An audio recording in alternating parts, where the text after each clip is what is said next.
soo dhowaada mar kale iyo toosiya midiya war degdeg ah. madaxweynaha jumhuuriyadda somalilan mudane muuse biixi cabdi oo maanta qaatay talaalkii covid 19 ayaa wuxuu kala kulmay xanuun degdeg ah iyo xumad.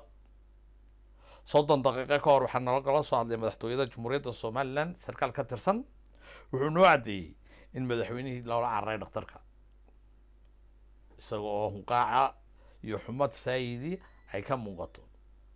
waxaan shacabka jumhuuriyadda somalilan aan ka codsanaynaa iyo dhammaanba ummadda muslimiinta ahay inay usoo duceeyaan madaxweynaha jumhuuriyadda somalilan mudane muuse biixi cabdi. ilaahay xanuunkaa degdega ay kusoo booday inuu ilaahay ka dulqaado ayaan ilaahay ka baryaynaa. wararka ila lagu kalsoonaya aanu ka hadlay oo ka shaqeeya guriga looga taliya jumhuuriyadda somalilan ee loo yaqaano aqalka madaxtooyada, gaar ahaan haddaanu nahay toosiya mediana aan u naqaano guriga dahabkaa.